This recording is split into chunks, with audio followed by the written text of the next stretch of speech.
Back to my channel. आज हम जिस टॉपिक पे बात करेंगे वो है मेंटल हेल्थ और इमोशनल ग्रोथ जॉइंट फैमिली में रहते हुए। ठीक है, joint family issues, daily life issues, सब कुछ। जॉइंट फैमिली सिस्टम ना, ये एक ऐसी जगह है जहाँ हर दिन नए इमोशंस, नए चैलेंजेस और नई लर्निंग्स होती हैं। कभी छोटी छोटी बात पर मिसअंडरस्टैंडिंग हो जाती है, कभी कभी कुछ कहे बिना भी दिल भर आता है।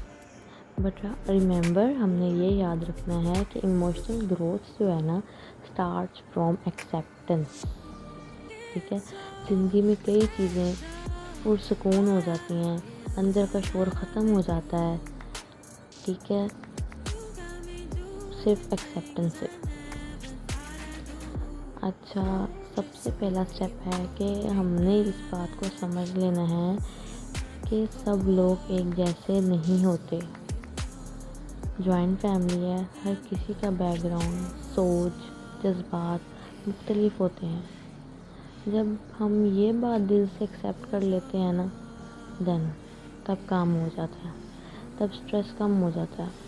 हमने एम्पैथी ग्रोथ होती है हमारे अंदर। ठीक है, हमने टेंशन नहीं लेनी किसी की, हमने किसी को समझना नहीं है। हम किसको समझेंगे, हमने सिर्फ अपने आप को समझना है। रोज़ के मसले जैसे किचन की बात हो गई, बच्चों का शोर शराबा हो गया, या रिस्पॉन्सिबिलिटीज़ का इम्बैलेंस हो गया, ये सब हर घर में होता है। कोई भी घर परफेक्ट नहीं होता।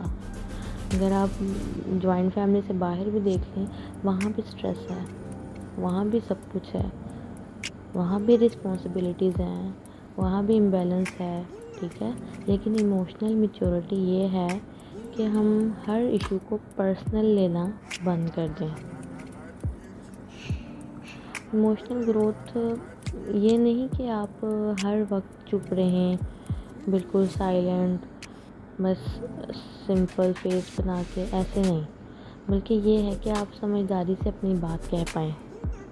ठीक है, अच्छा, बात यह है कि अगर हम फेस पर थोड़ी सी स्माइल, लिटल बिट, ठीक है, बजाय कि फेस बिल्कुल सीरियस और संजीदा रहे, हम लिटल बिट स्माइल भी फेस पर रखेंगे ना हर वक्त, तो भी अगर अगला आपको देखता है ना, तो वो आपकी स्माइल देख के, आपके फेस पे जो सुकून देख के ना, वो उसको जो बात कहनी थी वो खुद पुरसुकून हो जाता है, वो किसी और मसले में उलझ जाता है। भाई ये तो बहुत खुश रहती है, इसको जो भी बोले, इसने तो पुरसुकून रहना होता है।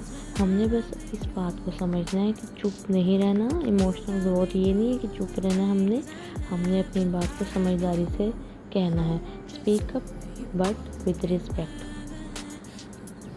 जैसे मैं ये फील करती हूँ, ये कहना ठीक है, बजाय किसी को हम डायरेक्ट ब्लेम करें।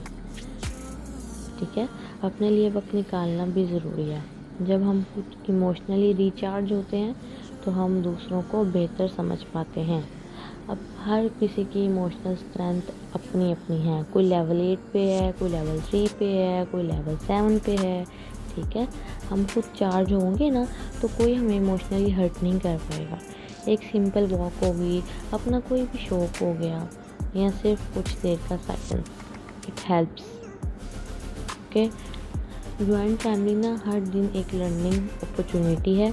जब हम रिएक्ट करने की बजाय रिस्पॉन्ड करना सीख जाते हैं।